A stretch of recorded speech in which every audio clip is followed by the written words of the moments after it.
ఓం శాంతి.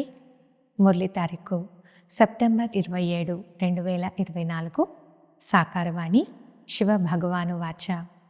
మధురమైన పిల్లలారా, స్మృతి చేసేందుకు మీరందరూ శ్రమించాలి. స్వయాన్ని ఆత్మగా భావించి తండ్రినైన నన్ను స్మృతి చేస్తే నేను మిమ్మల్ని అన్ని పాపాల నుండి విముక్తులుగా చేసేస్తాను. ప్రశ్న: సర్వులకు సద్గతినిచ్చే స్థానమేది? దానికున్న మహత్వం ప్రపంచమంతటికీ తెలుస్తుంది. జవాబు: ఆబు భూమి సర్వులకు సద్గతినిచ్చే స్థానం.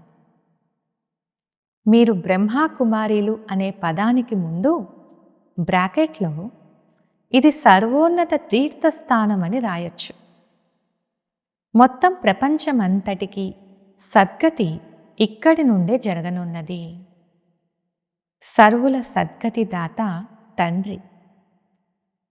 ఆదం అనగా బ్రహ్మ ఇక్కడ కూర్చొని సర్వులకు సద్గతినిస్తారు.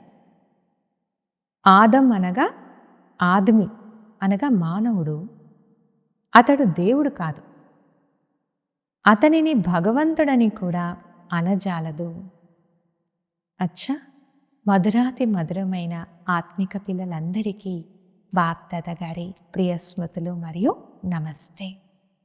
ధారణ కొరకు ముఖ్య సారం. మొదటి పాయింట్: ఇది చివరి సమయం. తిరిగి ఇంటికి వెళ్ళాలి.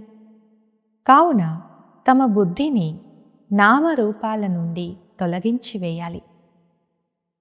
ఆత్మలైన మనం పరస్పరం సోదరులం. దీనిని అభ్యాసం చెయ్యాలి. దేహాభిమానంలోకి రాకూడదు. రెండవ పాయింట్: ప్రతి ఒక్కరి స్థితిలో, యోగంలో రాత్రికి పగలుకు ఉన్నంత వ్యత్యాసం ఉంది. అందువల్ల దూరంగా కూర్చోవాలి. ఒకరి అవయవాలు మరొకరి అవయవాలను తాకరాదు. పుణ్యాత్మగా తయారయ్యేందుకు స్మృతిలో శ్రమించాలి. వరదానము: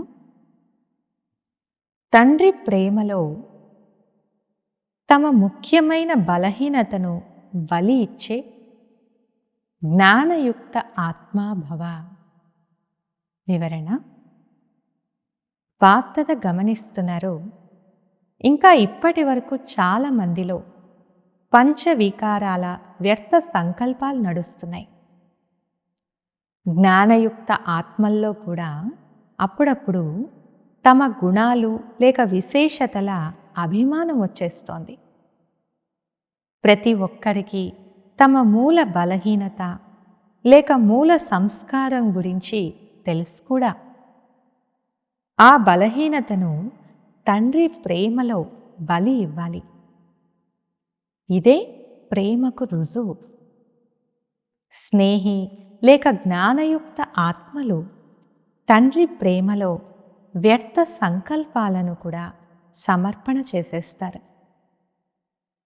స్లోగన్: స్వమానం యొక్క సీటుపై స్థితమై ఉండి అందరికీ సన్మానమిచ్చే మాననీయ ఆత్మగా అవ్వండి. అచ్చా. ఓం శాంతి.